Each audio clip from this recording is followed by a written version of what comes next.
Recommendations for computer parts pretty much all say the same thing. Buy the most expensive part from my favorite company, and everything else is garbage. Really, computer parts really aren't that difficult, and opinions mostly get in the way. So, here are my recommendations for computer part lists, and hopefully without any bias towards one company over another, simply because it's my favorite. And hopefully the ideas will last you a few years. Ow! I'm studying! I promise! Want versus need is really hard, but there's nothing wrong with wanting something. The problem is we have to make sure that we're realistic about the things that we actually need before we start looking at computer parts. And then also be realistic about our actual budget.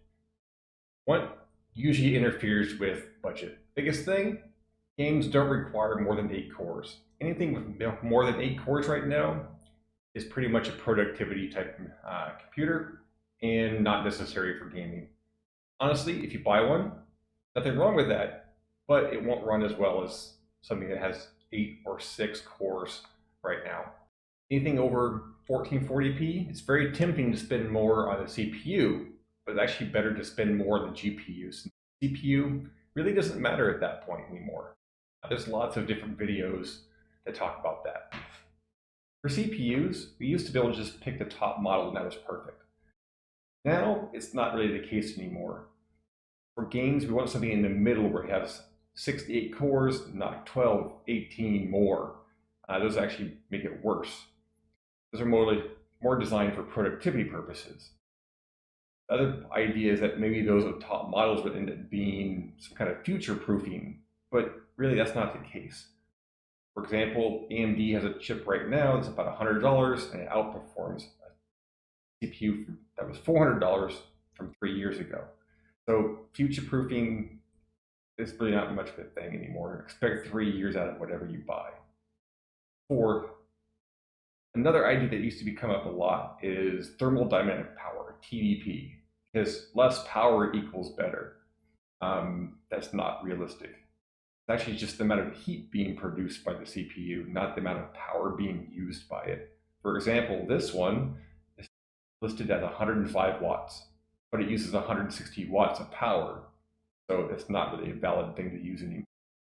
For cooling one of these CPUs, it used to be that the cooler that came with the box was actually pretty garbage. Now they're actually pretty good. For the most cases, they're perfectly adequate for everybody's needs. The case that you put it in has more impact on the overall CPU temperature than the actual cooler that you use, the CPU itself. So if your case has great fans, then the one that comes with the box is fine. If you buy a nice one and you're still getting poor temperatures, it's probably your case. So if you're looking to buy something better than what comes with the CPU itself, you're probably going to have to spend more than $50. Somewhere 50 to 100 is a reasonable range. There's a big temptation now to use water cooling or these closed loop coolers. They're great, but there's not any better than the air coolers that are available for the same price, sometimes cheaper. The other temptation is to do custom water cooling, and it can be nice. One real good reason for it now is to make it really quiet. Unless you're going to spend more than $600 on just the cooling alone, it's really not that worth it. For motherboards, don't pick based off of the brand. Pick based off of what's actually good at the price range that you're looking for. The best brand changes from year to year, from one chipset to another. Don't pick based off a brand. A great motherboard company is going to make a bad board from time to time as well. So look for the features that you're looking for. Does it have enough USB ports? Does it have Wi-Fi or surround sound? Those are the things you actually need, not the brand name. One of the other items that comes up a lot in discussion is the number of VRMs and the type of VRMs. It doesn't actually matter for most people. If you look at a server board, they have half the VRM size as a consumer board, and they're designed to last pretty much for 5 to 10 years without any problem ever. So it doesn't matter for most people. For RAM is actually pretty hard. You have to make sure to do a little research on the CPU to make sure that find out which the actual values you're supposed to have for RAM. DDR4, what megahertz rating that you're looking for. Beyond that, you have to look at the motherboard as well, because they have a list of RAM sticks that are known to work properly. Anything that is not on that list may work, it probably will work, but it may not. So you have to be careful with what you purchase. The other one is you can buy megahertz rating for higher than the use force to support, but that is actually going to be overclocking and may not work at all. It may break your system. It can cause damage. So you have to be careful with it. Other than that, something called cast timings and this legendary B die that is supposed to exist. Those really don't matter for the normal person. When I get high-end RAM you can, it's going to be more expensive and you're not going to get a whole lot of benefit out of it. You might have read something about dual or quad channel RAM. That's the number of sticks you should have for that particular CPU to get the best performance out of it.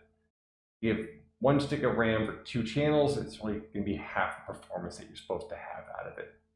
So try to get the right number of RAM sticks. Also, if you look for a 16 gig stick of RAM versus 2 8 gigs of sticks, the 2 8 gig sticks are probably going to be a little cheaper for you. For storage, if you're using Windows 10, I highly recommend using a solid state drive or an SSD. They are run a lot faster. They're capable of grabbing all the little tiny files that operating systems need very quickly and with very little delay. Those old-fashioned metal disks actually would ever. It's a very unpleasant experience once you've used an SSD for operating system, going back to using one that has a regular old-fashioned hard drive or HD. You might have heard about M2 drives using PCI Express instead of SATA. They're fast, but not nearly as fast as manufacturers would make you want to believe. Because for normal daily use, it's not that much faster than a SATA drive. Look at the red boxes, they're basically the same. For daily use, you're not moving humongous files from one drive to another, so it doesn't really matter. Pick whichever is cheaper, whichever one you can use. This goes for 2.5-inch drives, or if you're going to go with M2 SATA drives, they're the same speed. Don't waste your money on something you don't need. The old metal disks, like hard drives, are still relevant. They're really good for long-term storage of files, like backups and movies and music, some old games that you like to play from time to time, pictures and other things you want to remember for a long period of time. The reason why they're great is they're fairly inexpensive for a very large drive, and they don't die all of a sudden for the most part. The problem with solid state drives is when they go bad, it's instantaneous. It's just everything's gone. You can't get it back. So having a second drive that's a metal disk is actually pretty beneficial and pretty inexpensive overall. What it means though is you're going to have more than one hard drive now. You have one for the operating system, and that's going to be kind of small overall. And you have one that's going to be for games or long-term storage. You have to start remembering to save things onto the D drive or the E drive, as opposed to just putting everything onto your desktop, which is pretty convenient. So the annoyance is there. It's actually not the most pleasant thing to do every time you need a new file. But the benefit is that if your operating system goes bad or the main drive dies, you still have all your files. You have to reinstall the operating system. You don't wipe out everything. You only wipe out what was on the desktop and the operating system. All your files and your games are still stored on the second drive, and those stay forever. For your video card or GPU, the thing is, brand doesn't really matter, despite what everybody says. All the drivers tend to be buggy from time to time from both companies, and they fix them, and then it moves along, and they get better. So don't worry about drivers for the most part. They're going to be bad from time to time. They're going to be great from time to time. Once you get ones that work, just don't change them unless you have to. So pick the features that you want, not necessarily the brand that you want. When you're picking a GPU, remember that your monitor determines what you can see, not the GPU. So if your monitor has 60 hertz, that means your maximum is 60 frames per second. If you buy a video card that can support 250, you're actually only ever going to see 60. So don't waste your money on that portion of it. The rest is just features. So if you look at other card reviews, you're going to see ones that have this card works at this frame rate for this game. That's actually the worst case scenario for that particular video card. They turn on every last feature that you ever have. So if you want to have less features like anti-aliasing or God rays, then you actually will get far more performance out of your video card than what those reviews will actually show you. They're just giving you the worst case scenario so they can match one video card to another.